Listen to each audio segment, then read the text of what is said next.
Hope you have had a nice break. Welcome, sir. Good morning. Good morning. Before we begin, I want to make a request because I'm supposed to have you for the next 1 hour. Then we have a break. Then there will be another 1 hour session. So we can have the 2 hours continuous if we agree, or because it can be 1 hour, 1 hour, 30 minutes. And then in the next session, you start working on the breeding program project. How do you feel about that? I will free to 2 hours together. Good. Okay. So if that is agreed on, then yes, agreed. Good. Then we can proceed. So I think you have been seeing my ugly face for a long time. So I really don't need to introduce myself much, but I'm okay now. Sometimes they call me ugly. Somebody told me some time back, outside the church, they called me Tobias. Inside the church, they called me Tobias. So I don't know where the difference is. And I'm a lecturer in the Department of Animal Science. I work with Egerton University and also coordinating the program for AABNet, of which this training is part of it. So today I'll take you about breeding strategies. When we talk of breeding strategies, we have to think breeding goals, we have to think objectives, we have to think breeding programs. So I've decided to put them together.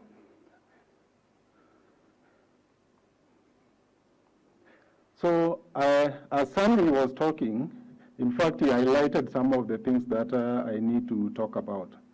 But I just want to jog your mind a bit to take you back to the basics of animal breeding and genetics, where when we talk of animal breeding, in a nutshell, we think of the breeding goal. That is, where do we want to go? Because before you start a journey, you have to know, where do I want to go?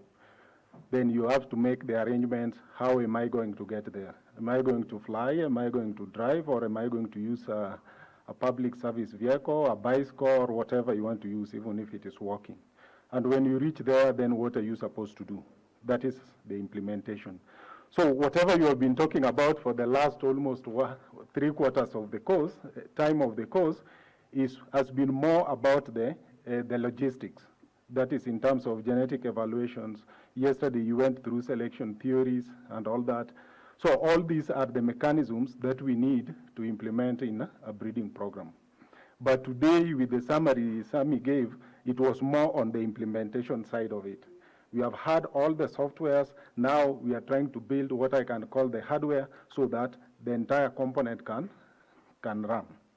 So the concentration will be more on the breeding designs and all that. But before we get there, we have to start to know exactly where do we want to go. So when we talk of breeding strategies, these are just different ways of using the parental generation in order to produce the best animals for future. And that is what you have been talking about. I remember yesterday you were told that we select the best so that those best, we expect them to give us also best in future. So that is what breeding strategies is all about. What are these mechanics that we are going to use in order to make sure that the parental generation can give us better products in future? And you also know that once an animal or any genetic organism has been born or has come into existence, generally there is nothing you can do about it. But you can do something about the future generation. I'll give an example with humans. I think Kenyans and Ethiopians are known for long distance running. And in Africa, we have some countries who don't participate in this. So once you have been born with those genes and the environment is conducive for you to express them, then it means that you have them. But somebody who doesn't have them, or maybe, can I say they are recessive in that guy, we can see what can we do in order to make sure that this guy will be able to run in future.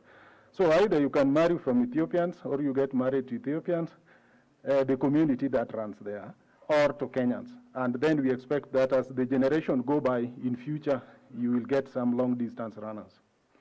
So those are what we want to talk about. And sometimes we can also define it as the components which we integrate into the breeding structure. Breeding structure is what Sami had highlighted. You remember the nucleus he was talking about. You remember the commercial population he was talking about. So, and the objective here is to maximize on the breeding goal. It can involve local selection of genetic materials, also importation. Remember, we are in a global village. We use genetics everywhere in Africa. Some import from US, some import from Europe, maybe some also from China and all that. So we can always use this genetic diversity in order to make sure that whatever we do can meet what is required at the end of the day. So when I talk breeding strategies, goals come into mind, objectives and plans. Let's look at them one by one. I'll start with the breeding goal, which we have talked about for some time. So this gives us the direction on which we want the improvement to go. Do we want to improve for egg production? Do we want meat? And for that matter, we'll focus on growth so that we can have an animal that we can slaughter faster. Or do we want milk so that we focus purely on how we can increase milk production? Or is it also about the components in milk like butter, fat, protein, and all that? So it will depend what do we want to achieve in future. So breeding goal generally is always like a vision. We all come from institutions or are affiliated to some institution, and those institutions have visions. Then we have a breeding objective, which is now more on the traits, and I think Kinde did that very well yesterday, on the traits that we are supposed to improve. If we want, our objective is to make sure that we can produce more milk. Which are these traits we need to work on so that we can have more milk being produced in future? So it is like a mission of the breeding strategy. Sometimes we also define it as a combination of various traits in the selection criteria, which are aweighted by aweighted by some factors or weightings. And these weightings is where the economic values come in, because in a breeding goal, you will have several traits with different measurements. How do you have them? How do you make sure that you have only one figure at the end of the day? And I think that is what Sami was talking about. He wants to see what the program you will generate, what kind of genetic merit it will produce in monetary terms. It is something that is sustainable in future. You can only know that if you will be able to evaluate the breeding goal. And the best way to do it is to look at the monetary aspect of it. Because when you put it in money, you will be able to convince someone that, okay, look, give us 1 million. At the end of 5 years, this is what we'll have. And this is how we are going to go there. Then the breeding program itself is the setup where we do all those activities associated with the resources that have been allocated in order to make sure that we achieve the breeding goal through the objectives. So I want to focus on development of a breeding goal, and I'll be very brief on this because this is something that can take several hours, several days, but I'll try to summarize as much as possible, but also to make sure that I drive the points home. So when we talk about breeding objective, as I defined earlier, a combination of traits aweighted by their economic merits, and the focus is always on traits of economic importance to the producer, or I can say to the society. What do we want? We want more milk. So how are we going to achieve that more milk? Which are these traits that we need to put in place so that we can get more milk? So, and it also defines the direction of our selection.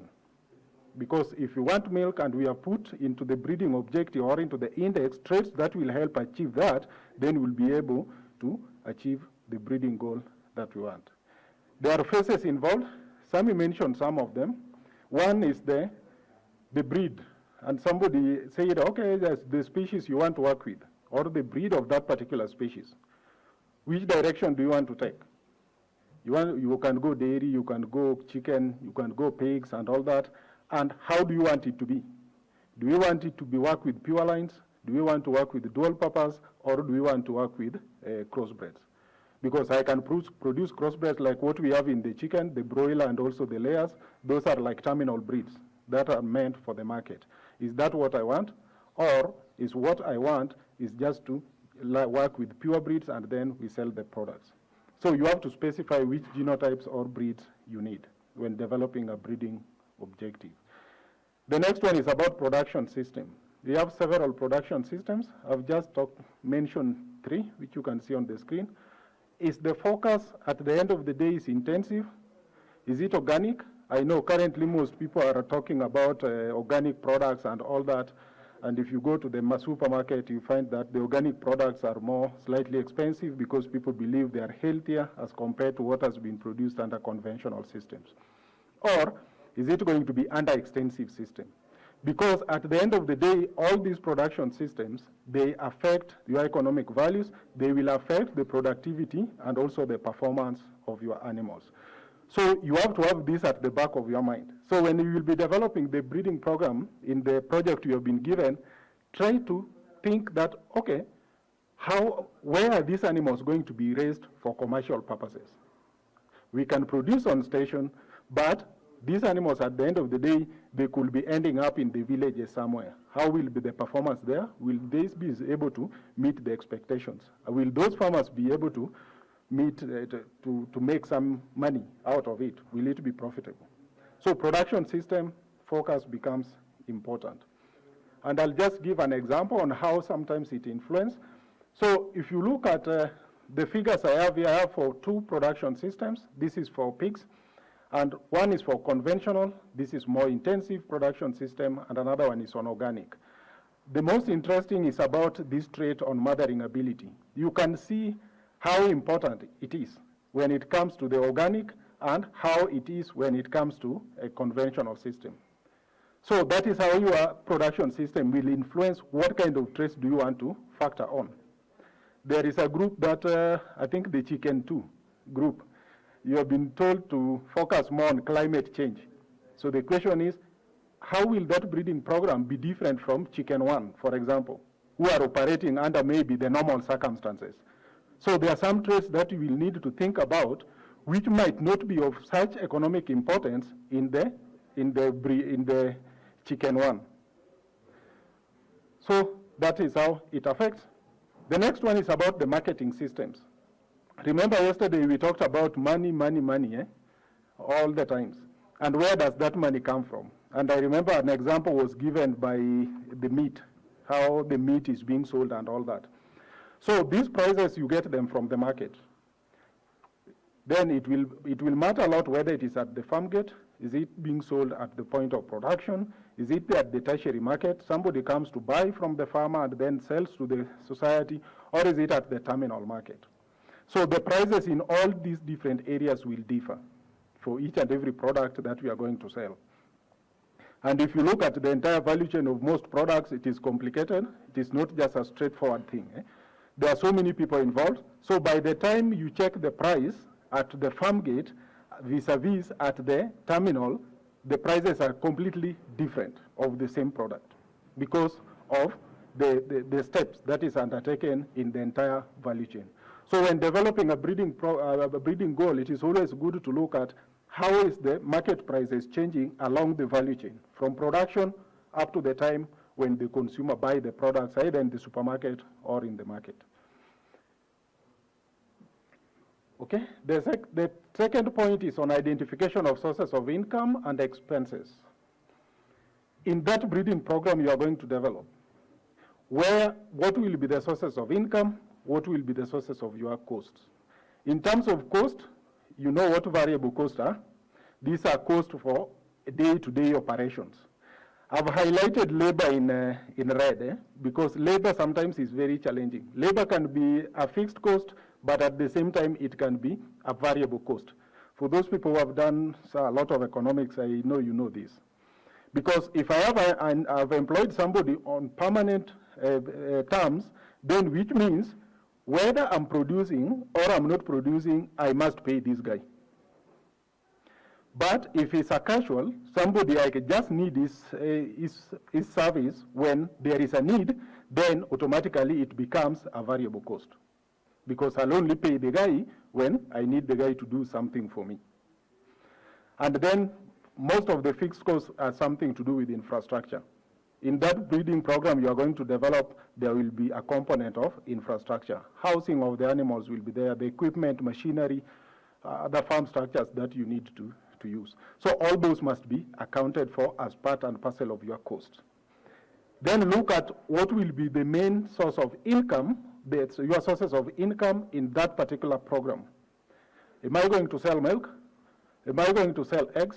Am I going to sell live chicken or day-old chicks? Or am I going to sell the cull animals or both? So all those will be your sources of revenue. In some cases, you might find even some, can I say, whatever you have not selected for as the best to replace as the replacement stock, you can also sell them, and you make revenue out of that. The culled animals, there was a very good example yesterday when somebody asked about, a farmer has been raising a bull for breeding, and then they want to sell it at the end of the day. And I said it is something like a salvage value. It's still a source of income. I've used a cow for several lactations. I now feel that this cow is old enough, the productivity is going down, then I need to dispose it. That is still a source of income. So you have to bring all those sources of income together to know that, okay, how much am I going to make? Determination of traits influencing revenues and costs, because the traits you will be dealing with, they will be influencing some revenues and costs. And this one must be looked at across the entire value chain. And when I talk about entire value chain, it starts from production up to the consumption level. And it needs to capture all what is required by both the producers, the marketers, and also the consumers. And we'll see an example here. This is like something we did when we were trying to figure out what are these traits that the indigenous chicken farmers would like. So we came up with a list, which you can see here. I hope you can see the pointer. So these were the list of traits that we felt that, okay, this could be what maybe might be required as per our thinking as the researchers. Then we went to the farmers, we went to the marketers, and we went to the consumers. And it was open. They could add any other item or a trait which they felt was important. And then from there, you can do the rankings. And then you can see how the farmers ranked the animals, ranked the traits, how the marketers, what was important for the marketers, and what was important for the consumers. We are trying to look at identified traits that will influence the income. So if I give an example with the body weight, you find that that one was, everybody across wanted that. The farmer wanted big animals. The marketers also will want big animals because mostly they say indigenous chicken, they sell them live. And then the consumer, he also wants to buy a big hen or a big cock to consume.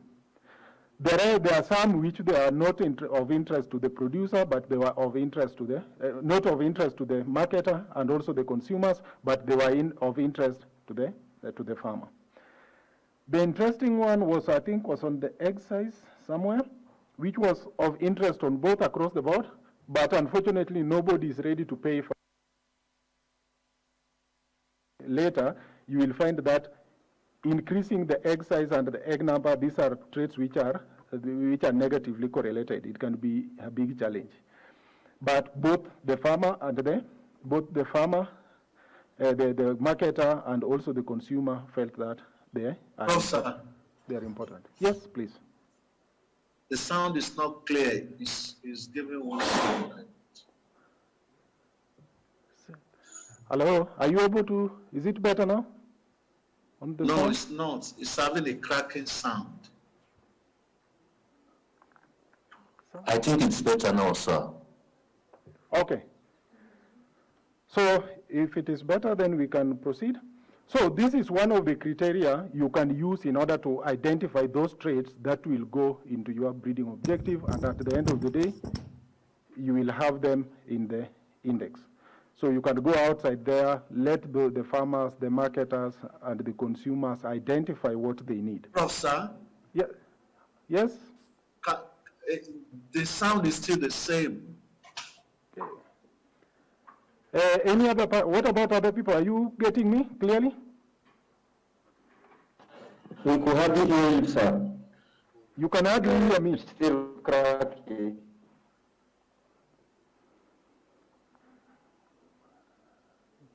Sound? It's very bad. Hello? Is there improvement? We can't hear you, sir.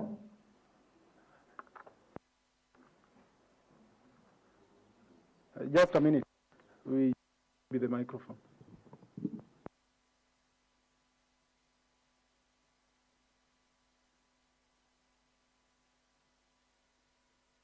Are you there?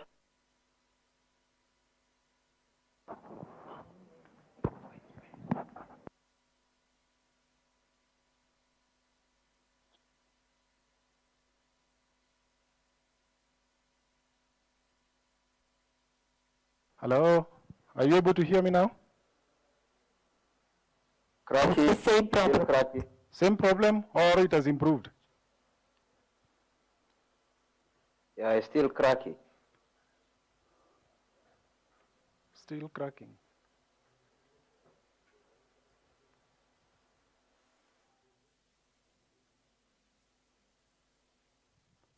What about now?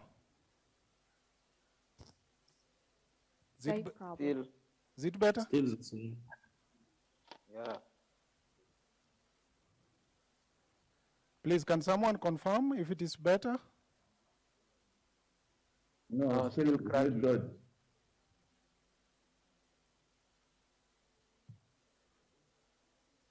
Not yet.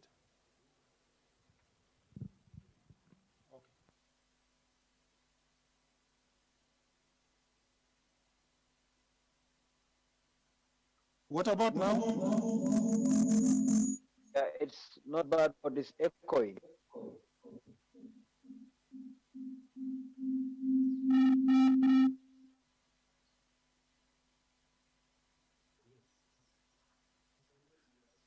Oh.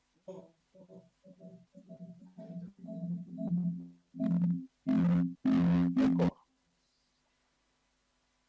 You have two mics open at the same time.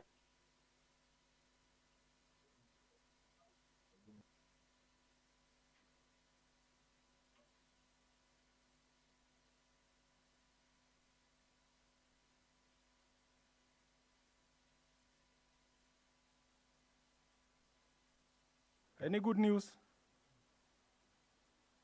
No. Not yet. No. Oh, What about now?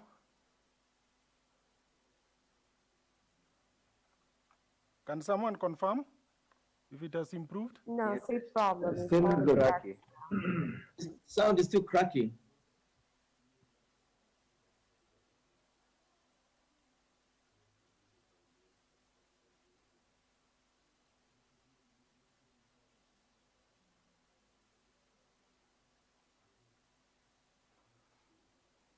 Just a minute, we are trying to solve the problem.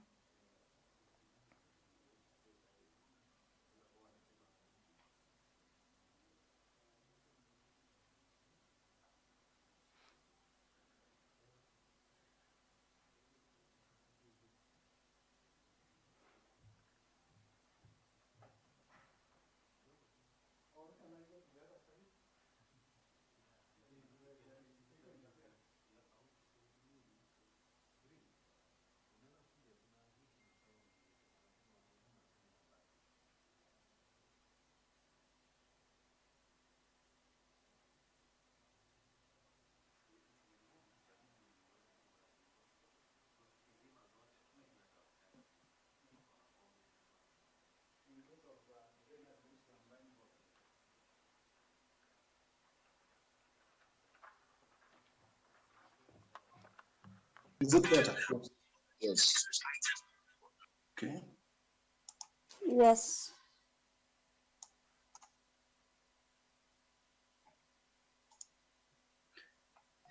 Okay, then we can proceed. So I was talking about we were here where we were to talk about the sources of income and also the cost. I think that is what we had just finished. So before I proceed, is there any question or somewhere where somebody needs clarification before I go to point 3?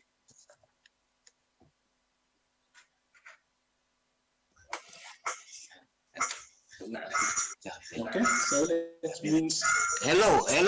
yes. Yes, Yana? Hello, sir. So, I would Yes, like to Monos. contextualize what you have said this morning. Yeah. You want to? What you said is in the breeding objective as a combination of traits that are of importance to farmers. That's what you said, I think. Yes. And then you've been ranking, and now you've been ranking the traits which are perceived by farmers as important. So what is next? Once you have calculated the index, then how do you inoculate it into the breeding object? What do you do with this index? That's what I would like to know. That is where we are going. We are still trying to identify the traits that will be of economic importance so that we know whatever we are going to select for is not only our own creation, but it is also something that is important for the market. Because remember, breeding is for future. So if we make a mistake today, it will be very difficult to correct it tomorrow. So we want to know that we want to be sure that whatever we are going to have, what we are going to select for, it is something that is of economic importance in the entire value chain of that livestock species that we are dealing with. But that does not mean it is fixed on stone, because remember, things are dynamic, things change. So if today maybe people want milk, like now in Africa, in most cases, for now, we sell milk based on volume. So if I have a cow that is producing more milk, however how dilute it is or low protein content, nobody bothers. What we want is just milk.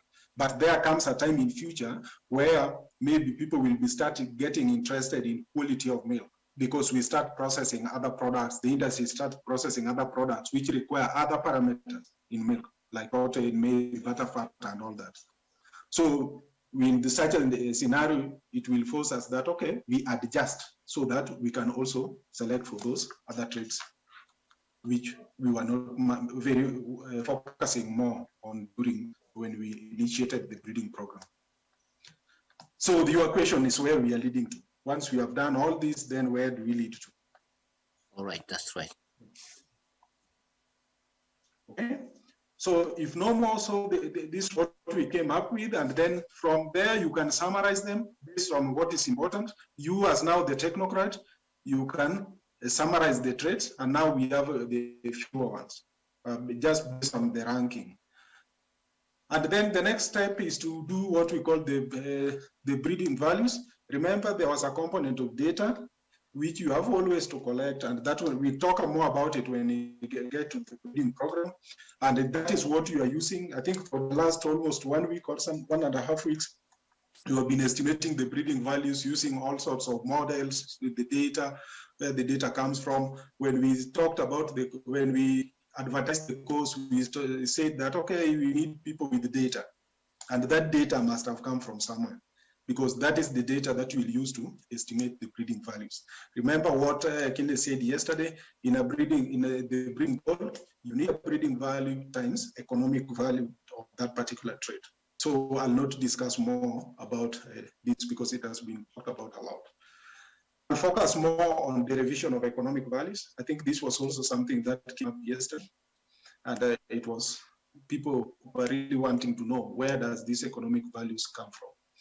So economic value, we always say it is a change in profitability due to an increase, a unit increase in a genetic merit of a trait. So if you improve a trait by 1 unit, what do I expect in terms of monetary? Whether it is in Naira, it is in Kenya shillings or dollars, it doesn't matter. But what we want is that it should be in monetary. So if I improve by 1 unit, what am I going to get?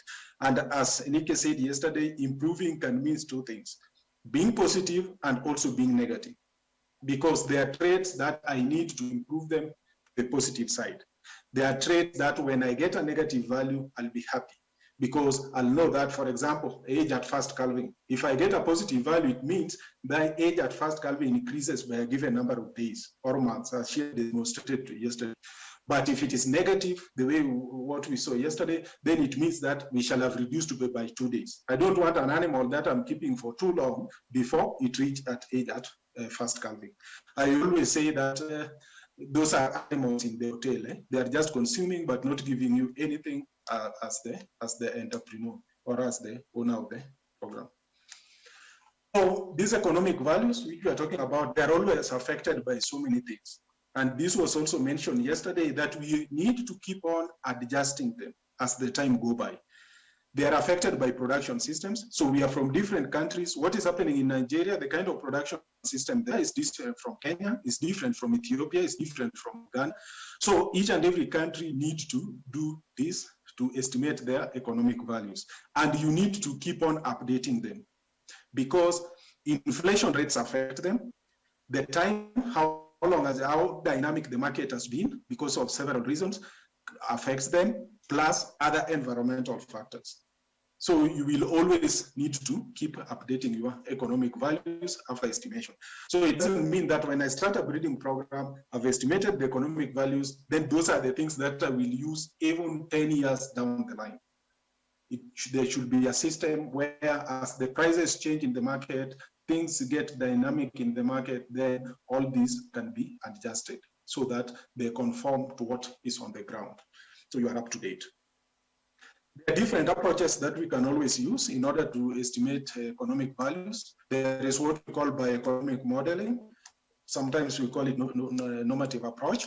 So this is just trying to describe the relevant biological and economic behavior of a system, because there are a lot of complications within a system, how the biology interacts with the environment and all that, and we'll see that in a few minutes. The next method is where we can use what we call positive approach. Here we use majorly the data that is available. But remember, as I said before, breeding is always for future. We don't breed for today, we breed for tomorrow. But we can use the data which is available today in order to predict what will happen tomorrow. Just the same way we do selection with the animals. We select them and we expect them, once we met them, we expect that the best offspring, the future generation will get should be better than the current generation. And we are not expecting those animals today. And that's why, especially animal breeders, sometimes politicians don't take us seriously. Because like the project you were given, the projection was for the next 5 years. If the election cycle is 5 years, a politician will tell you, no, I need the result today because I need to convince my people to vote for me tomorrow. And with you are telling me the next 5 years, the next 10 years. So it is not like crops, unless we are dealing with the animals like pigs and also the chicken. You remember the generation interval that we showed yesterday? I think for the chicken, it was between 1 to 1.5. So that is a very short time, and we have another generation which we expect to do better. If it is cows, you remember it was around 6 years or something, 5 years going upwards. So all those affect. So the positive approach, we majorly use it to collect data, but we use especially bioeconomic modeling in order to predict what comes next. Different models can always be used. What we call conventional model. Conventional model is just where we have the revenue, minus the cost, you get your profit. As simple as that. You don't account for any other thing. And that is the model you see here, where we say profit is a function of, profit is equal to revenue minus cost, and you leave it there. But in the real world, that is not what happens. So in most cases, we find that when we use conventional models, we tend to overestimate economic values, and if you overestimate economic values, there is probability that your outcome for the breeding goal shall have been overestimated. So the risk models comes in, and this now accounts for the imperfect knowledge or the risk attitude of the producers. I'll give an example. In most of our countries, we have what we call indigenous chicken, and if you look at the dynamics in production, there may be months or of the year when farmers know that, okay, during these months, we always expect diseases, and for that matter, they always lose a lot of chicken. So if I have some chicken, I can take a risk of selling them early.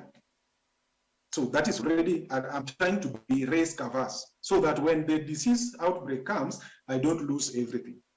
So in such a scenario, you might find that I might sell those animals at a lower price, slightly lower price, as compared to if I could have waited up to the right maturity stage. So I shall have lost some money, but if you look at it keenly, I've not lost everything. Another risk aversion strategy is like what we have with the pastoralists and nomads. They keep a large number of animals. When the drought comes, sometimes they lose a lot. So the idea is, even if I'm going to lose some, out of all this big population, maybe I can remain with some. That is also another way of being risk averse.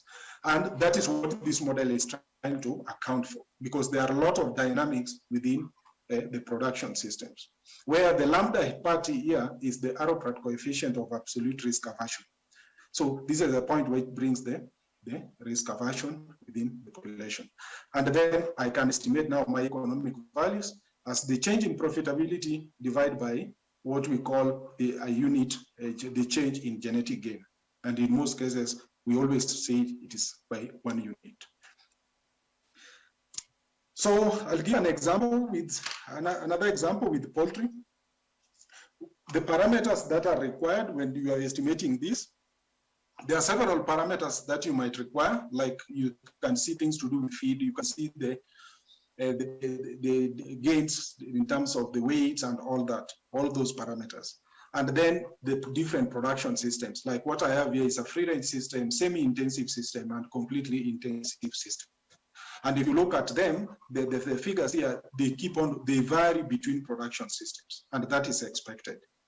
So you see animals which are at 21 weeks, the animals which are in intensive system are have higher weights as compared to the other systems. In fact, it increases from free range to intensive system. So when I talked about how complicated the system can be and how you need to account for all that, and I just want to give a demonstration of that, what you need to account for when you are simulating. So for example, we have the breeding stock in chicken. We expect them to lay eggs. We expect those eggs to be incubated so that we get the chicks. We expect to get the chicks after the hatching, and then they will grow. Once they grow, we can select some as the replacement stock of the breeding stock, depending on our selection intensity. And then the extra then can go to the market. The extra eggs also can go to the market. And even the cuddle layers, or maybe the cuddle breeding stock, we can also sell them to make some money. But there are also losses that we incur. For example, you expect some breeding stock can die, because it will depend with your survival rate. You expect some eggs to be broken. You expect some infertile eggs. After incubation, some have hatched, some have not hatched. Those ones which have hatched, I expect some chicks maybe to die. There could be some levels of mortality. Growers, I also expect some mortality. So all these things, I have to account for them within the system when I'm estimating the economic values. So I have to look at how dynamic is the system and try to capture all the parameters that are available. Then I look at the biological parameters which are there. So you can get something like this. This is what we got with the free-range, semi-intensive, and intensive systems after analyzing the system. So these are the kind of the results that we were getting. And you can see, as I said before, the weights are increasing with intensification. So animals which are under intensification, we are trying to do better. These are for indigenous chicken. But when it comes to the feed, the animals which are under free range were tending to consume slightly higher. And this makes sense because these animals walk, they need a lot of energy to walk around and then fetch for their feed and all that. And they have to account for that, plus others. So at the end of the day, when you bring all those parameters together, you should be able to calculate, make a decision, compute your revenues, know whether you have, and cost, know whether you have made some profit or you have not made some profit. So in this table here, we decided to bring all using both what we call conventional approach and risk-rated approach to see how much are we making at the end of the day. So these were the sources of revenue. Remember, we said they can be eggs, it can be meat, it can be milk, depending on what you are going to sell from that production system. And then you have costs. which include both fixed cost, variable cost, and also fixed cost, as I mentioned before. And then you can get your profits. The blue ones are for the conventional one, and the risk-rated ones are the ones which are in red. So you find that when you the risk rate, you account for the risks, then you tend to get slightly lower profit. Interesting part is here. That is why production system is important. You can see, yes, I'll see my animals are growing better. They are doing better in producing eggs. But how much money am I making at the end of the day? I don't make any money. It tells me something. Yes, I've provided the environment, but it seems the animal does not have the genetic potential to produce in order for me to make some money. So I'll make losses. The free range one, I'm making more money just because in most cases, nobody takes care. You just leave them. Then you meet in the evening. When you go to work in the morning, open the door, they will go there, get whatever they can eat, come back, lay some eggs, and then the life continues. But for the intensive one, there is a component of labor, there is a component of feeds you need to provide and all that. And if you look at it keenly, those are the main sources of income. If you look at it, if you look at feed, almost 79% of the total cost in the intensive system was attributed to feeds. So you find that in the two systems, the intensive, semi-intensive, and intensive, the feed account for a lot. And that is what is driving us to the negative value. So as per the genetic potential of these animals, at that time when we did this study, if you are keeping them intensively, you could not make any money. But if you're doing it semi-intensive and free range, then you could still make some money. So it is from here that now you will derive your economic values from these profits we see. So these are some of the economic values that we derive. Remember, economic value is now per trait. Whatever you see here is contribution of all the traits that were available, that had been identified. But economic value, we compute for each and every trait. The profitability is accounting for the whole system. So if I have my eggs and assume that maybe my chicken are producing 15 eggs as per now, what profit will I get? If I increase those eggs by 1 unit so that they can produce, for example, 16, the entire system, what profitability am I going to make? The difference between the ones that you have increased by 1 unit and the initial one, that is what will give you the economic value. And those are what we see here. For different traits that have been identified by the farmers up there before. And some of them can be negative, some of them will be positive. And then from there, you come to your breeding goal, which was presented yesterday, where we have, this is our breeding goal, this is our, the breeding value, then the V is the economic value. And we can use all sorts of softwares in order to model this. So before I go to an example, is there a question? I have a question. Yes, please. In your previous slide, you've indicated that brooding is a cost. So how can you explain that? Brooding is? A cost. Is the It's a cost. Major contributing cost in free range system. Yes. So brooding, there is something we in economics we always call opportunity cost. Eh? Mm-hmm. So when we are estimating the economic values, also we have to look at the opportunity cost. So brooding, this is the time, it was defined as the time when the hen stop laying, it starts incubating the eggs up to the time when it will leave the chicks on their own so that it can come back to lay. Mm-hmm. Okay, thank you. Yes, Samson, I see your hand up. Hello. Yes, hello. Oh, I was asking, Mm-hmm. Since when you're evaluating the economic values, you have to consider the traits. You have to consider cost and revenues for each specific trait. Mm-hmm. Something like feeds that cut across various traits. How do you partition that cost among the traits that you're considering? Which cut across? Maybe something like feed. Feed. Feed may be a cost that is cutting across various traits. How do you factor in that? Remember, within your system, I'll demonstrate that in a few minutes. With your animals eat and they are at different stages. For example, if I take chicken, we have the young ones, we call them the chicks.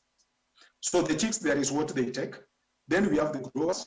Then we have maybe the layers on the other end, if we are using the layers. So whatever they eat are different. So it means that they must be captured differently, and feed becomes part of the cost. So when you will be looking for when you increase the feed that you give them, for example, then automatically you expect the cost to increase. And for that matter, your profitability will automatically change. Whether you change the one for the chicks, or you change the one for the layers, or you change the one for the growers. I don't know if you are getting it. Okay, I'm getting you. My question was, you have maybe health traits and maybe milk production, maybe dairy, and there is maybe a cost aspect that may be attributed to those two traits. My question was, how do you partition that cost among various traits that you may be having? I hope that's clear. No.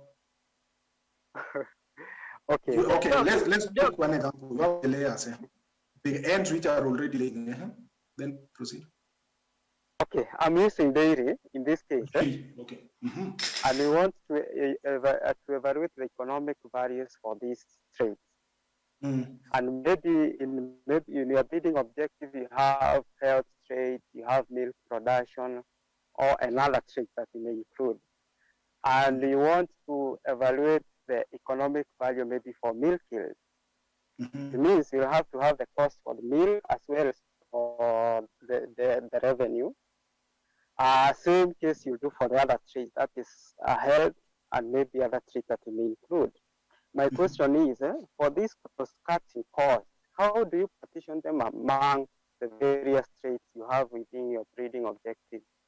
The issue is not about how to partition them out, but is what are the kind of costs that I'm undertaking in order to produce that product or to get the revenue I'm getting.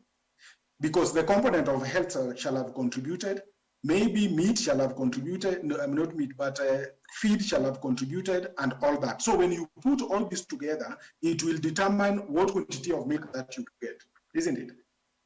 And the product that I sell is milk, and all these have contributed in a way.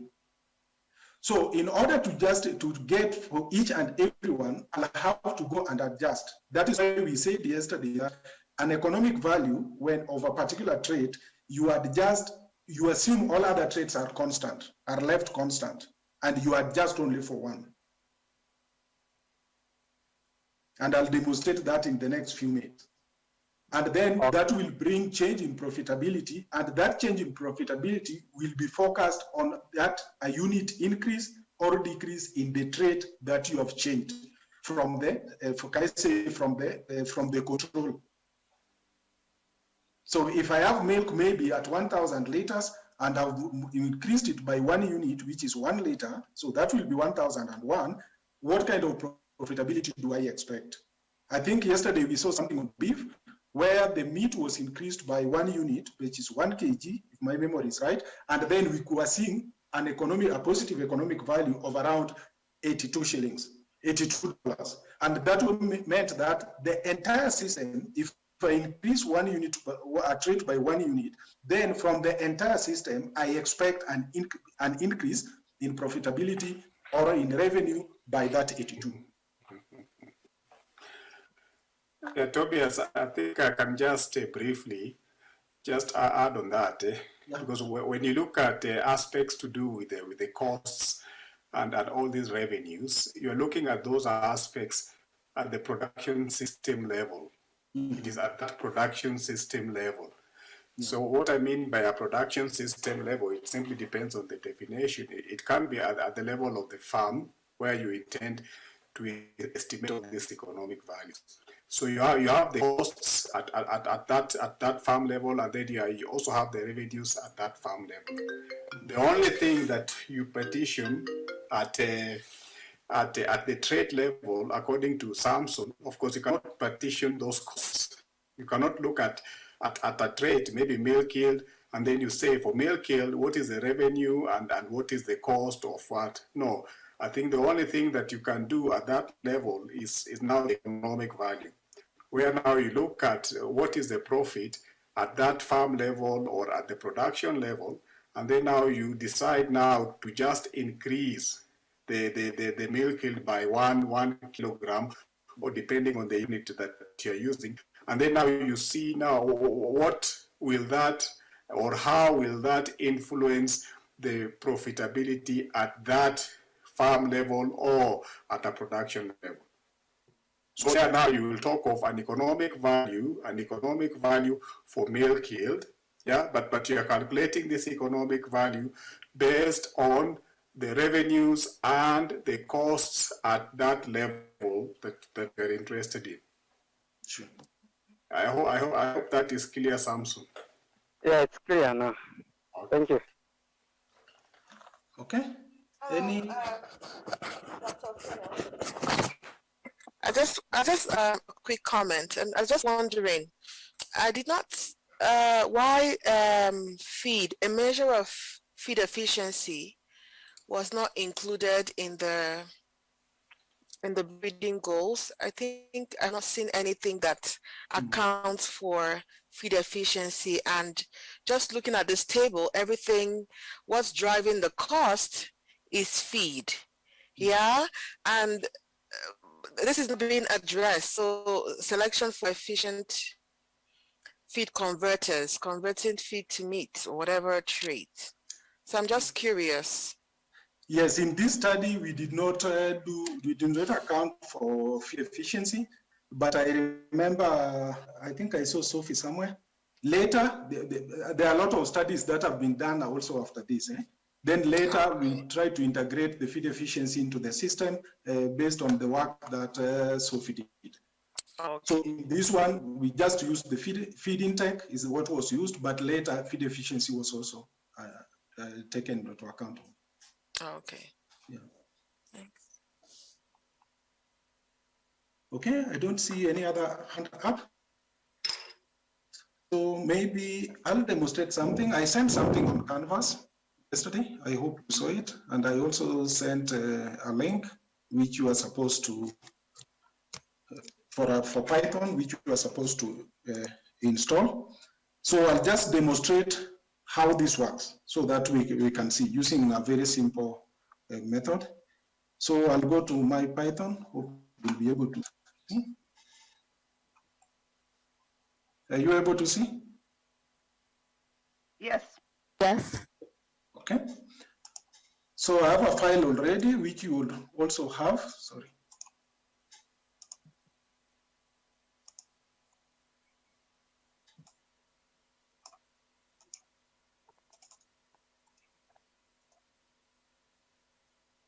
This is not the exact one that we used, but it can give us some direction on how this is done. So if you look at all the description, they are for the traits, which we are seeing in the tables there, and also the component of the cost, which are related to those, how you compute what quantity of feed an animal will require and all that, the expenses in terms of labor, and all the models are within here. I'll not go through them one by one. Whatever you see in the red is just the description of what is in black means. And at the end of the day, I think there is a component where we are calculating the revenues. TR is the total revenue generated from the system. Profit, I gave a very good way of looking at it, either from the farm. I was looking at it also from the, can I say, the breeding program point of view. And then the total cost, and then you will get the profit. So if we, for example, all these parameters is what we got into the field. At that particular time, this is how those animals were, the production level and all the cost and everything. So at that time, per clutch, then the chicken were able to produce approximately 15 eggs. So that becomes our point of reference because that is what's existing now. So if we are to compute the profitability of the system under free range using the screening. Ellison. Oh, sorry. Mute yourself, please. So if we are to compute the profitability of this system at the initial stage, at the beginning, then this is what we expect. So if I run it, I will expect to get some information. Remember, the first one was the total cost. The next one was the profit, the total revenue. And then, I mean, the first one is the total revenue. The second one here was the cost. If we go back to this file, right? The original file, what we told it to print, total revenue, then total cost. It gives the output in that order. Sorry. So this is what we are able to get from the entire system. That's what the farmer is able to get if we look at it at the farmer point of view. But the question is, what about if we do some selection and then we do some genetic improvement for eggs? Assuming our focus here is on eggs, we want to increase the number of eggs. Then what we'll do, we'll try to increase the egg by 1 unit to move it from 15 to 16. And then run and see how much are we going to make. So we get some results after the change. If you look at it keenly, the total revenue has changed. The total cost has also changed, because that increase in that 1 unit comes with a cost. Maybe the animal will need to eat more, maybe the management and all those components brought together. So it will increase the cost. So we have two profit levels here, this at initial stage and also this one after an increase of one particular trait by 1 unit. Remember, we do not touch other traits. Other traits remain constant. It is only egg that we increased. So just to check what will be the economic value, because we said it is a difference between the two.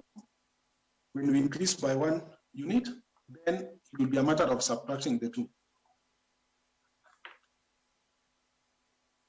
And I get a value. So in short, if I can increase the production, if I can increase egg production by 1 unit, I expect the profitability to increase by around 30 shillings. So this becomes the economic value for that particular trade. If I was to go to another trade, then I have to take back to default setting. And maybe let me pick a trait like maybe egg. So initially the eggs was around 440 grams. So if I increase it by 1 unit, it will be around 441. So if I have to run that, then I get completely a different output, and I will have to subtract this from the original. I'll have to subtract the original from the current profit. I'll get a value, which is a negative. And we always know that when the more you increase the number of eggs, the size of the egg, then you also expect the number of eggs to be few. And what do we sell? We sell eggs. Remember what I said at the beginning, people don't pay for the size of the egg, they pay for numbers. So that means even if the egg becomes bigger, the price will still remain constant. So you will have to do that for all the traits which are available here. And then you will get economic value for each and every trait. So any question on that demonstration on how we derive economic values?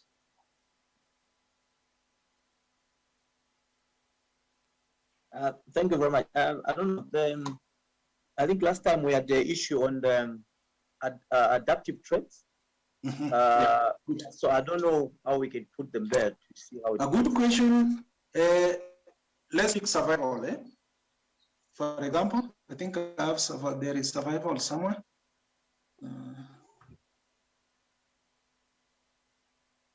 Okay, let's pick survival maybe for the layers. During the laying term, how many survive up to the end? And we increase that by 1 unit because their survival also, you have survival at different levels. If it is cows, maybe at calf level up to weaning, then maybe from weaning up to first calving, maybe from first calving up to the time when they're supposed to get off the milking. So you will have different stages, and they will always affect at the end. For the chicken and also pigs, remember what I'll be selling is either the number of eggs, or if it is I'm selling the chicken, the number of chicken I'm selling will matter. So if I have a higher survival rate, then up to the time when I'm selling them, then it means that I'll be making more money. If I have less, then it means I'll be making less money. So if we increase maybe for the hens, so it means that more hens will be laying up to the last point of laying. Then what do I expect? I'll run that. I've changed it from 70% to 71%, and I'll be able to get the difference between this one and the initial one from where you started. No, sorry. I did not. There is something I did not change. I did not take for the eggs back to, yes, I did not take this one back to default setting. For the eggs, it's default, so I'll run it again. Yes, so now I'll use this one. Because remember, other traits must remain constant.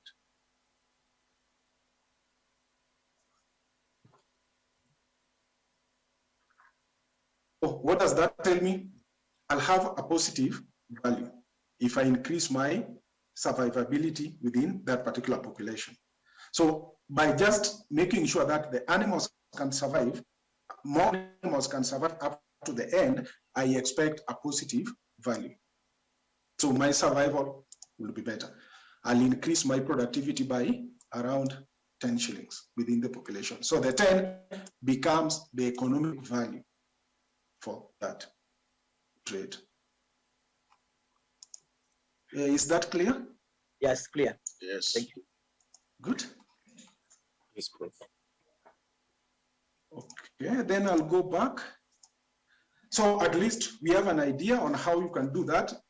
You can use, I think you have also installed R and all that. You can always use Fortran, you can use R, you can use SAS. Some people use it in Excel. But the good thing with the Python, R, and all that, it can always tell you where there is a problem. Because if there is a problem somewhere, it will never run. So you can always go back to exactly where there is a problem, and then you can sort it out. Okay. So all that we have been talking about has to be implemented somewhere. And the focus, as we said before, can be also within breeding selection, or on crossbreeding. The breeding programs you are going to do, some will focus maybe on the pure lines or on the crossbreds. And the crossbreds can be as simple as possible or as complicated as possible. But at the end of the day, what we have to make sure that is that we maintain Hawaii heterosis almost at 100%. Because if we don't do that, then we'll be losing, especially on crossbreeds.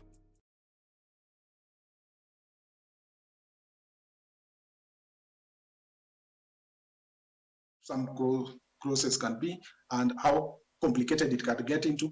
And one thing to know here is that when it comes to crossbreeding, you always must maintain your pure lines.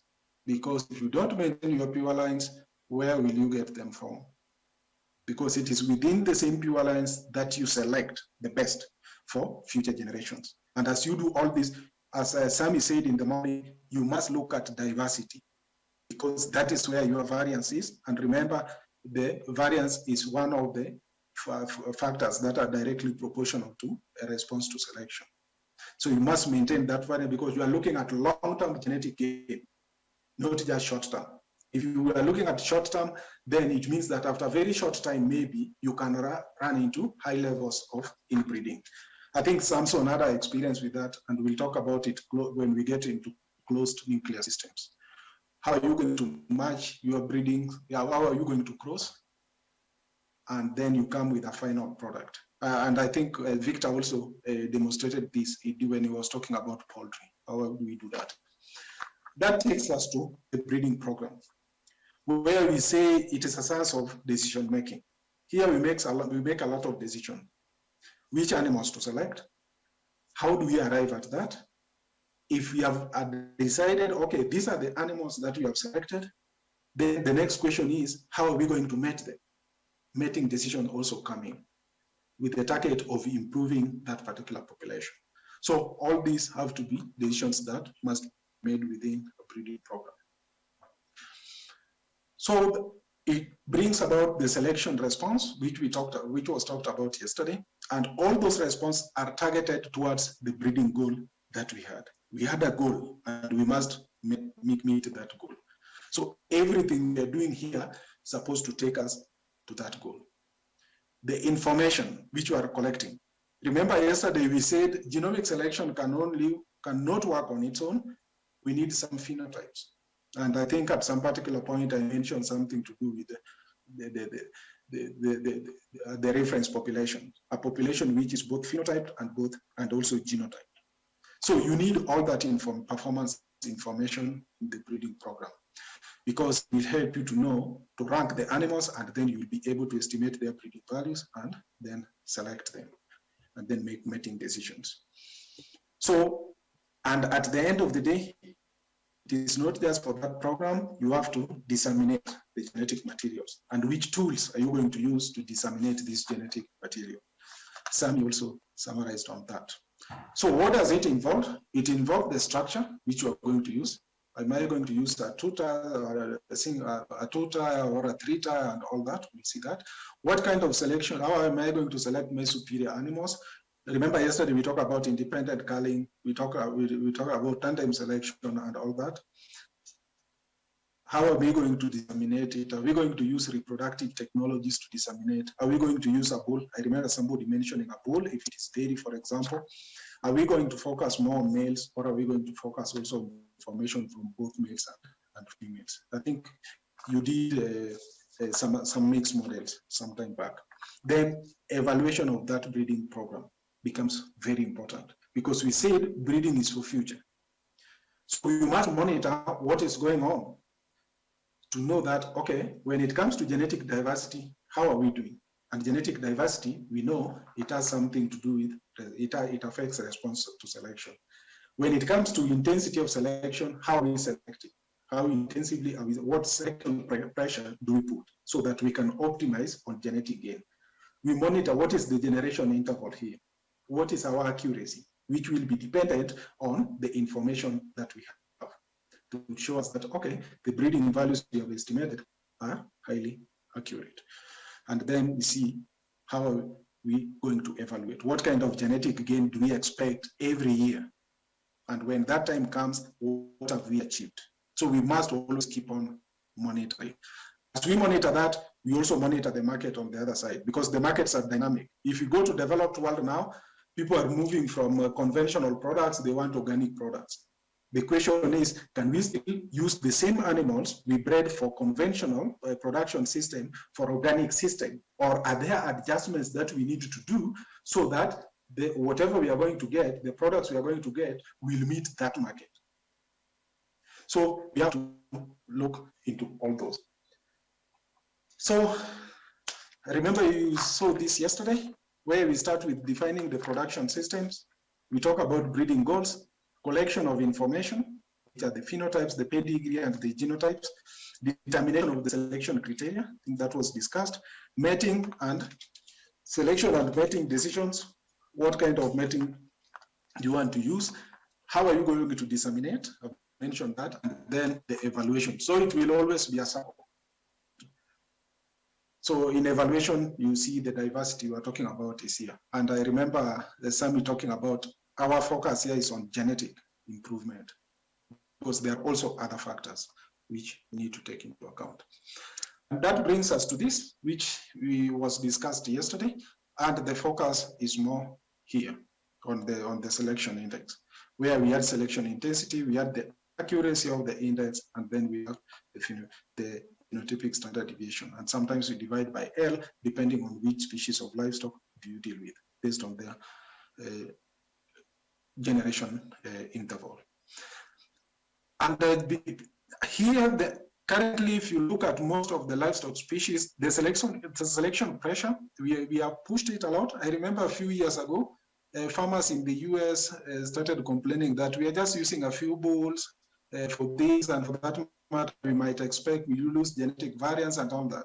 But I remember they were assured by the breeders that the genetic diversity in the Holstein Friesian is still enormous, so they should not be worried.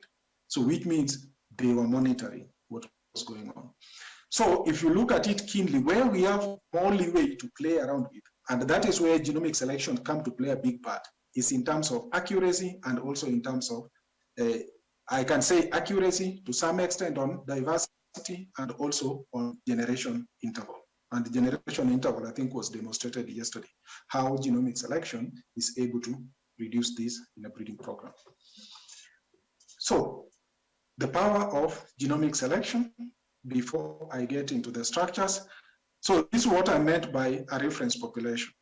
I have animals here which have already been phenotyped. So they have the data in terms of their milk production, the milk yield and all that. And at the same time, these animals have been genotyped.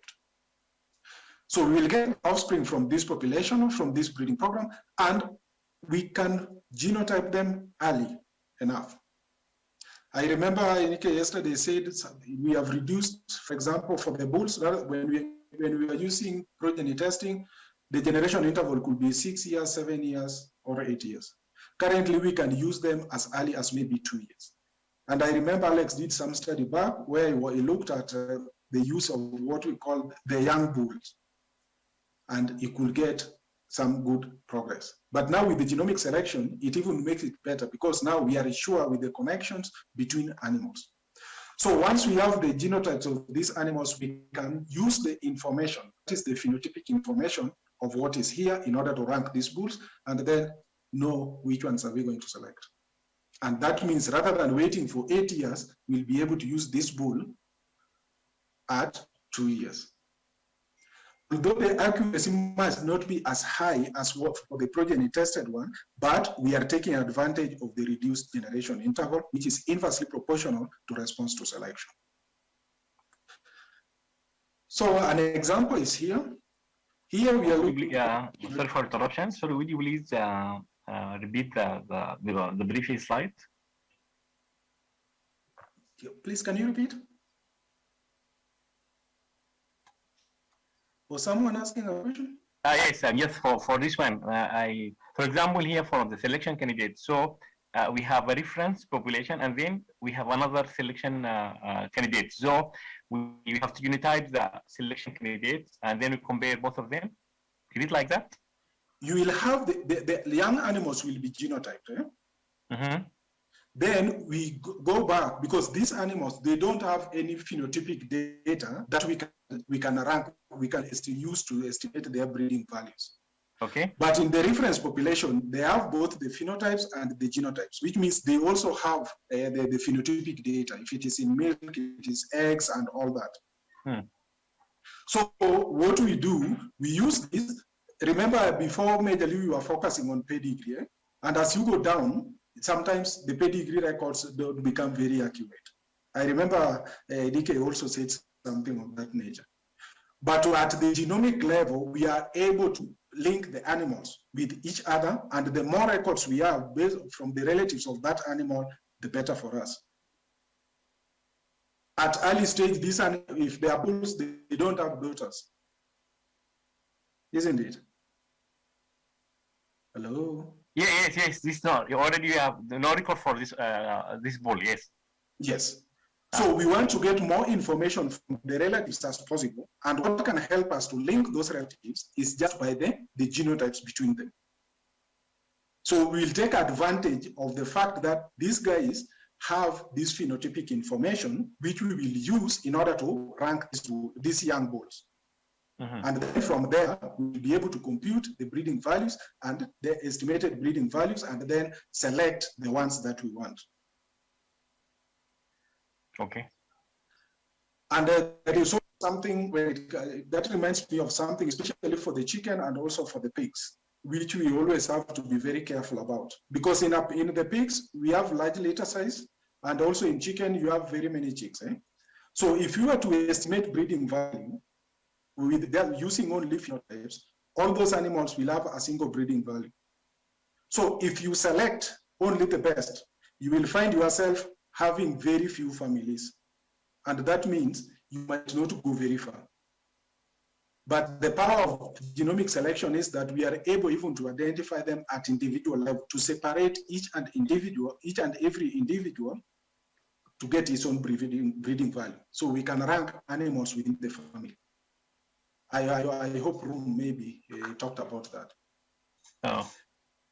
Okay, so this one was just to demonstrate how the tool works, where we are phenotyping animals, that is recording maybe from in a population, we can record it 20%, see what we get, all that way up to 100%, and you see how the component of genetic gain and the rate of inbreeding is playing out. And then when we bring the genomic selection, and also just by phenotyping just a small proportion of the animals, the interesting part, you can see the genetic gain we can get and how drop we have in rate of genetic gain. And this tells us that the accuracy of selection and linking of animals is becoming very high. And for that matter, we can make informed decisions when it comes to mating, so that we don't mate closely related animals to reduce genetic diversity within our population. So I think I've talked a lot about accuracy, on how genomic selection improve on accuracy. The next one is reducing generation interval. We can reduce from maybe 6, as had been demonstrated yesterday, to 2 years. And also, we can also minimize inbreeding because of that informed decisions that we can make. Okay, to the breeding structure, there are always several. But it is you in your program that will look which direction do I take. You will have your elite animals, which maybe you have selected. They will always be maybe put together, but we can also say we can have what we call satellite nucleus, and then we have the commercial population, the population that is to be improved by genetic material from the nucleus. So in the nucleus, these are just some of the activities that go on there. You will do your trait recording, what we are calling phenotyping. You'll process your data, do genetic evaluation, do ranking. You can also genotype these animals if it is a genomic breeding program. Then once you select, then you can always bring some, you can use semen to inseminate the animals here. Because the semen that we'll be getting from here, their genetic standard deviation is always higher than this, because they are far much higher as compared to what you have down here. And you will always select the best here so that you maintain, you will always be at the upper edge for you to be in the market.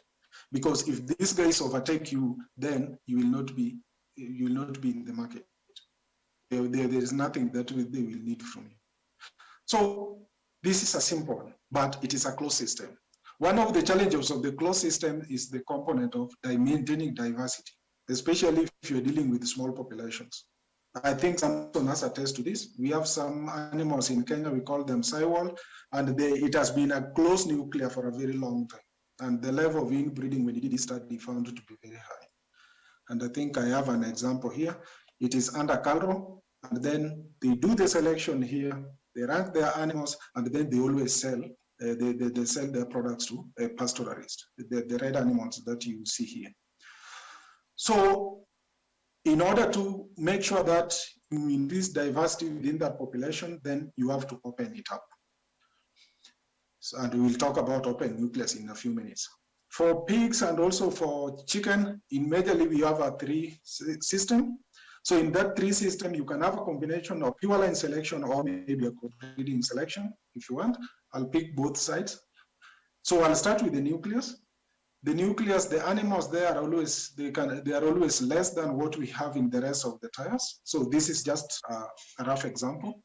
The activities are taken here, just the same as what I talked about. So I'll look at the pure line system first. So you will do your selection here, then the best will remain here, the rest will go to the multiplier. And then these guys will do the multiplication, increasing the numbers so that they make sure they can meet the requirement in the commercial population. And then they take they sell the rest of the products to the commercial population. But they always get their breeding stock from here. In a crossbreeding system, you will have the pure lines within the nucleus. The ones that they select, after maintaining the best, they will take it to the multipliers, which will now produce what we can call the hybrid animal. And that hybrid is what will always be raised within the commercial population. A good example is the layer chicken and also the commercial broiler chicken. So what comes to the market, what we buy as day-old chick, most of them is just, I can call them, they are terminal breeds. They are just meant for commercial. I grow them up to the required stage and then I sell them. It's like all in, all out system. And this is also a closed tier, but a three-tier system. The open nucleus, as I described before, you will get genetics from the nucleus to the commercial population, but you can also select them from the commercial and take back to the nucleus. And this will depend on how these animals are performing. Remember the effect of Mendelian sampling. We might have some animals here which are doing better as compared to what we have up here. But for that to happen, the catch is there must be some recording down here. Because or else, how will you evaluate here and make that decision? It will not be easy. So you must have some farms which are able to record.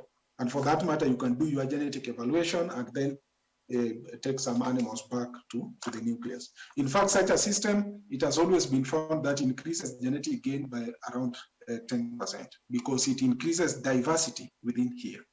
You remember what Sami was calling the beta breeds or something. He had the beta and then he had the nucleus and the parents, and then he had what was calling the commercial. So when you increase your genetic diversity, then you, by default, you are reducing your inbreeding within the population. Examples of some breeding programs, how they were set up. I'll start with maybe indigenous chicken, which we started around 2017. This was started as a project, and which was a collaboration between Egerton, the CALRO, which is a research institute, and the State Department, the Ministry of Livestock, through a project that was funded by, later it was funded by EU and through the African Union. So the objective was to improve indigenous chicken using participatory approach. And I think that is the same thing that has been done in Ethiopia.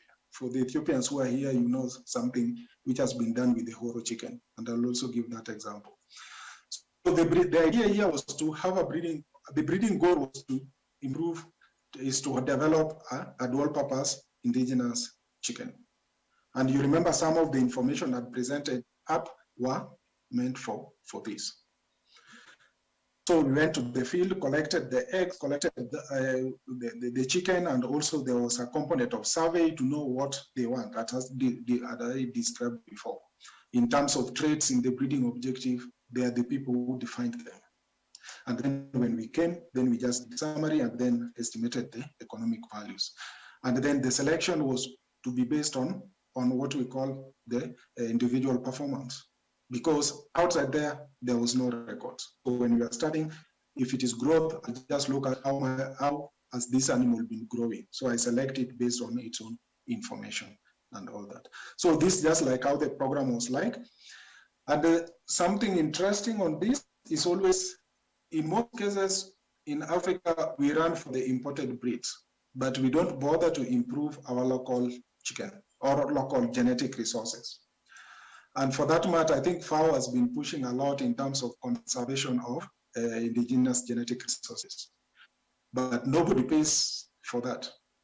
The only way to make sure that people can conserve this is by improving them, what we can call conservation by utilization. So if we improve them, like now in Kenya, I think there is a very big market for indigenous, for improved indigenous chicken. So by doing that, you conserve, but at the same time, you still make them relevant to the population. So this is for the Ethiopians, which also started around 2008. If you look at most, the objective was almost the same. Their focus was also to improve, to have a dual purpose chicken from the Horo chicken. I think it was started by Tadele and in somewhere called Debesite, that is in Addis, if my memory is right, so something were close to that. And they have also given a description of how it started, by the 20 cockerels all the way to 200 hens. The selection was based on, was also on individual performance, and then they could be able to raise 600. Their criteria was to look at body weight and also the egg production. And then this was their selection pressure. And then at the end of the day, I think they had an improvement of around 50% in terms of survival rate when they were evaluating the breeding program. The weight, the body weight increased almost by double. And then if you look at the egg production after 8 generations, they had already hit around 172. So this is a clear indication that when you have a well-structured and sustainable breeding program, genetic improvement is possible. So it doesn't matter where you start, but provided there is a focus, there is a breeding goal that you are moving towards, and the systems are sustainable, then you will achieve genetic gain. Can I have a question, please? Yes, please. Yes, yeah, for the breeding program you already developed in Kenya. My question is, you developed 2 lines, one for high body weight and other line for better egg production, correct? There were 3. There was one which was focusing on egg production, another one was focusing on meat, and then the dual purpose. And thus you apply only a selection in indigenous chicken, correct? Yes. Only selection for how many generations so far? The one in Kenya? Yes. Maybe because we moved them somewhere else. Let me ask. Samson, at what generation are you? Doc, maybe I can answer that. Oh, yes. Yes, please. Sir. Yeah, currently we are on generation 4.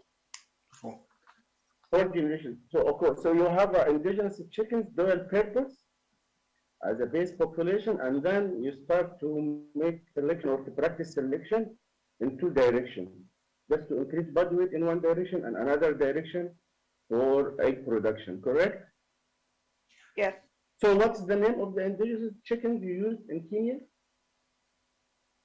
These were several ecotypes we had collected from various regions in the country that we used as the base population. Then through selection for different traits is now how we are coming up with the lines.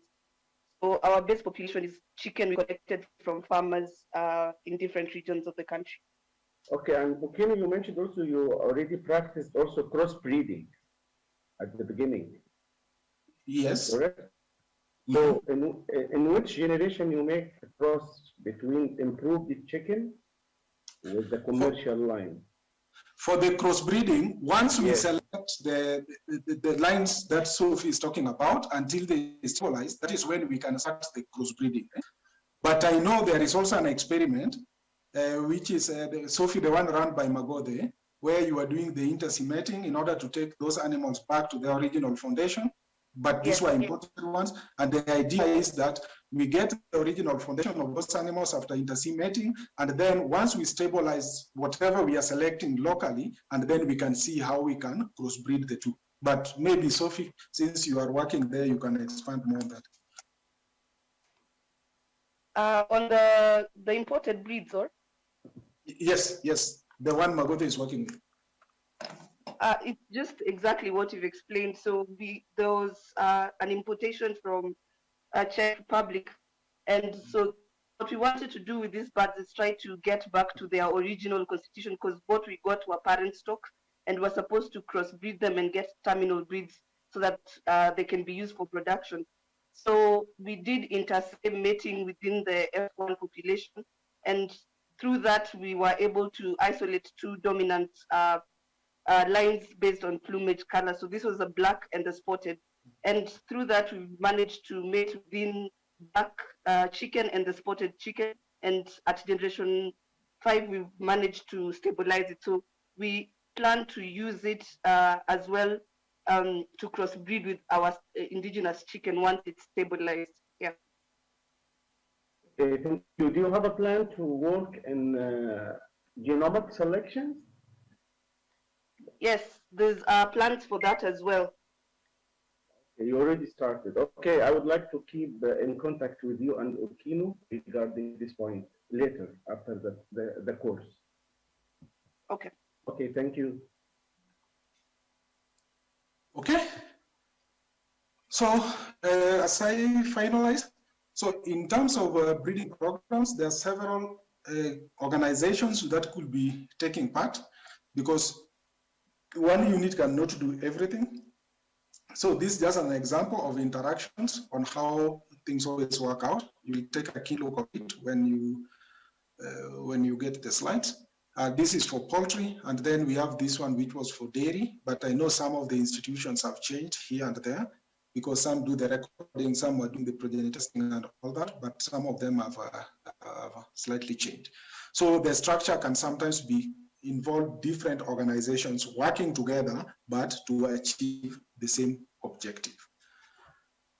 So I think with those many remarks, I'll stop there. If somebody has a question, then we can talk, we can discuss, and then on next week, we'll do some maybe simulation runs to see how to evaluate the breeding programs. So it's open for questions or clarification, where clarifications need to be, or additions. Hello, Doc. Hi. Okay, I was asking, what would be the ideal proportion of the numbers within the breeding pyramid that you have shown us, that breeding scheme? What would be the ideal proportion? The number of animals? Yeah, proportion, that is, yeah. Proportion maybe of the upper tier, lower tier, the middle one. That would be ideal. That would be ideal. You know, when you talk about breeding program, you look at an entire system.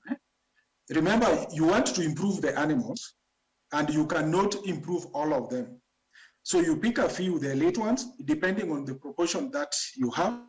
You can start small, but you grow up to the level. You remember I talked of, can I say, what I call the satellite nucleus, Because it is not like I have just a nuclear, one nucleus somewhere that is to serve all the animals in Kenya.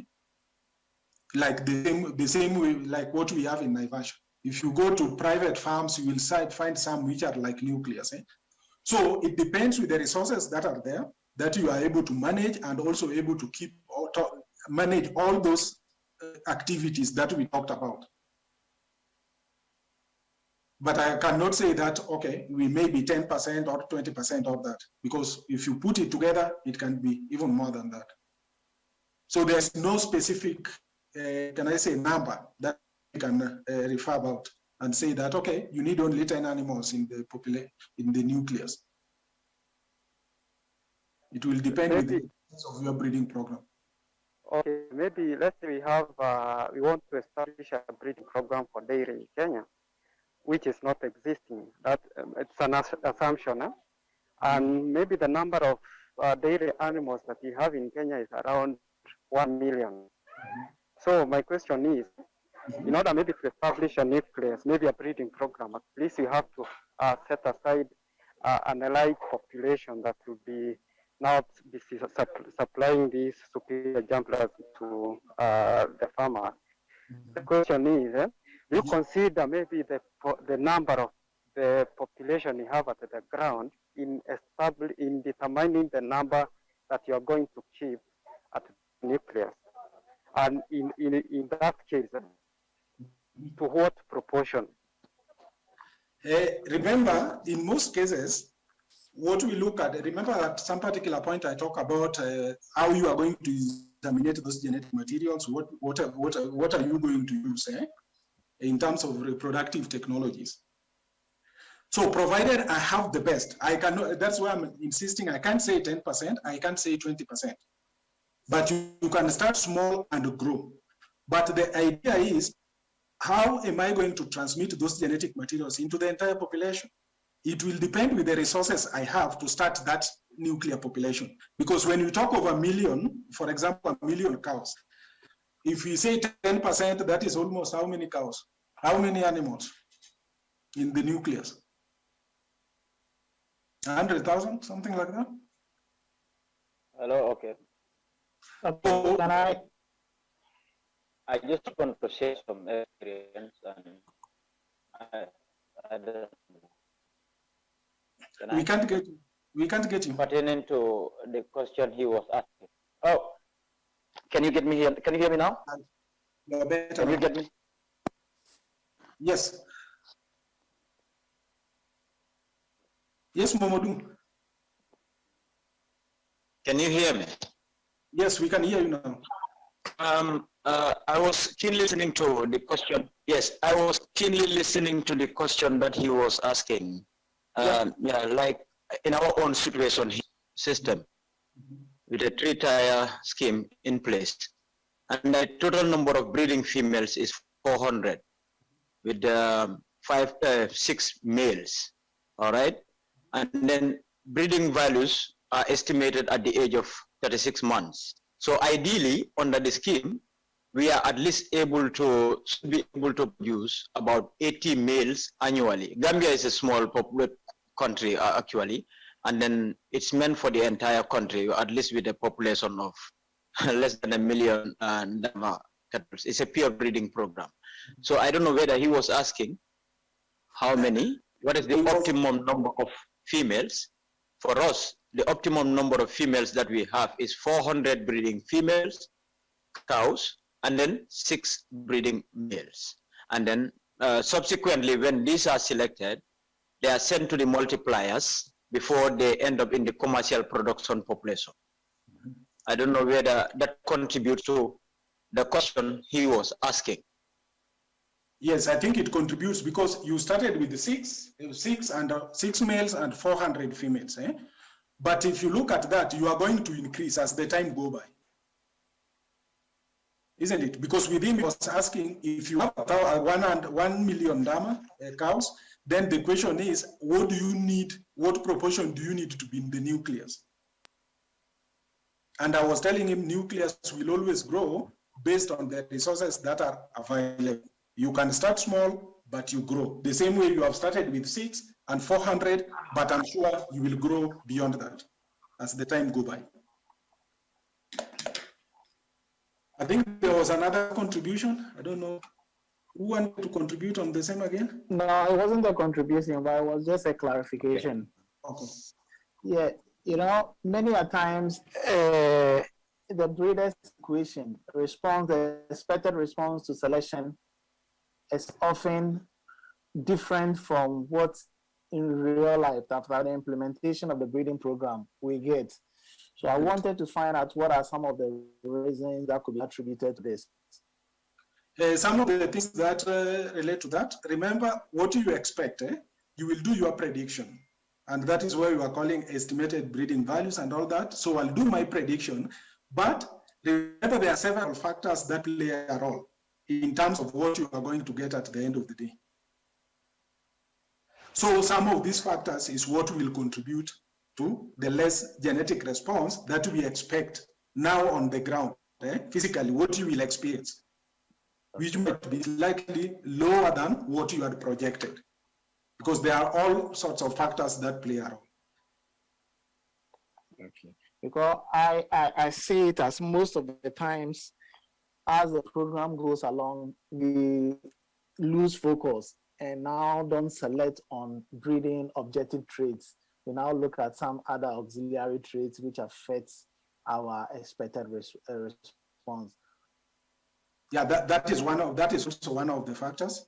Because remember, it is a long-term thing. Remember, I talked about the long-term. Yeah. So a breeding program has to be long-term. So if the focus is not clear, the resources are not there to make sure that everything is done as per required.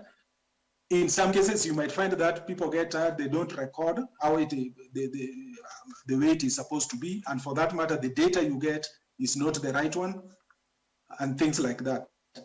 It is transition from one management also to the next and all that. So there are several factors that play a role and make us not to achieve the exact results that we had predicted. In fact, they always say to be on the safer side, the expected response divided by 2. That's interesting. Be on the safe side. Thank you. Any other contribution? I don't see any. So if no, then I think we can stop there. At least now you have idea. You can start. I'll put this into the canvas immediately to help you so that you can start preparing for the project that you have been given in the morning. So for the project also, you will have to make your own arrangements on how to meet.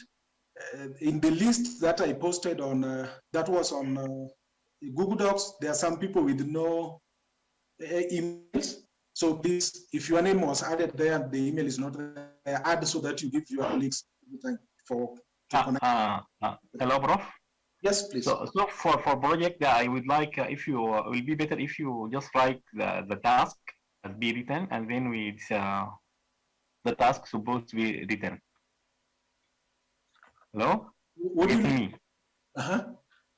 Just like write the task for each group. Okay, what we have to do for like written, because sometimes because we have a lot of things you said already. But if like okay, this is the group and this is the project, and what we have to do in a written way, like just a piece of paper, something like that, if possible. I think Sammy said you develop a breeding program. If you have chicken, then you are developing a breeding program for the chicken. And you look at just like I got that thing from him, but just like what you call sorry, not get it, like direction for this one, okay, and then when you have to present and just like that direction for us. You didn't get me, right? I don't get it clearly. Hello, Dr. Keno, sir. Yes. Is he talking about the project? Kayode yeah, he's talking about the project. Yes. What he suggested is that like you should advise us on a step-by-step approach, which you people will love us to bring out this our breeding program in this our project, sir. But that one I'll be doing it for you. That's his own understanding. Okay, yeah, exactly. That's his own thinking. So it will be good that while we go back to our various group, we should be able to articulate ourselves and bring up exactly what the assignment deserves of us. If you look at, can I share this? If you look at the examples that I've given on how the Oro chicken or the indigenous chicken breeding program in Kenya started, I think it was to give you a glimpse of what is with you. Yes. Where do you start? And remember, you had a budget of, I think, a maximum of $1 million. $1 million, sir. Yeah. Yes, I remember that. So, and an operation period of 5 years. So that is my question. Okay, just this information, just like write it in the piece of write this. Okay, this the project will be 5 years, and this like the budget like this, and then you have to do it like this. That's the things, and we will have to present because sometimes the information will missing this information. Just write the task, okay? So Kino, like, Kino is like a general outline. Hello, Aitan, can you hear me? Okay. Hello, Aitan, can you hear me? Yes, I'm hearing you, yes. All right. We should not overpressure Dr. Kino, please. It's an assignment that was given to us. So it is expected that whatever our understanding is towards this assignment, we should go on in doing it. That's my okay, no mind. It's okay. Okay, thank you. Dr. Keno, maybe I can just comment to everyone based on what Professor Sami had said. We are all developing a breeding program for the different species that we are in. That is the general assignment. Then it's just the second group, chicken, that ours was a bit twisted. We consider climate change. So it's general for everyone. It's a breeding program. There's really nothing complicated about that. And I think when you get this, and I think the presentation that Dr. Okeyo has just made has given us an insight as to how you would develop that breeding program. Yeah, because it depends on the group whether they are going to come up with an open nucleus or whatever. So the entire thing with all the processes necessary, right from the breeding goal to the evaluation point. I think this is what we are supposed to do. Yes. And remember, I also said something. It is like a proposal you are doing towards what you want to do in that breeding program, and you will need to convince that guy to give you the 100 million. It is like is your president. I remember he gave an example like that. And you want to come up with a breeding program for maybe chicken or something, it will cost $1 million. So it must be something that is convincing. So you remember that. Have that at the back of your mind. So it's not a matter of just putting some animals there, then you tell me after 5 years, this is what I expect and all that. But these slides will really help you. The examples which are here, we have talked about, at least they will give you a glimpse of what you are supposed to do. Okay? So I wish you all the best in the assignment, and I hope to see you later. So you can start organizing on how to start on the assignment. Thank you very much, sir. Thank you. This material on the canvas. We're putting it on canvas. Thank you, sir. Thank you, man. Thank you for now.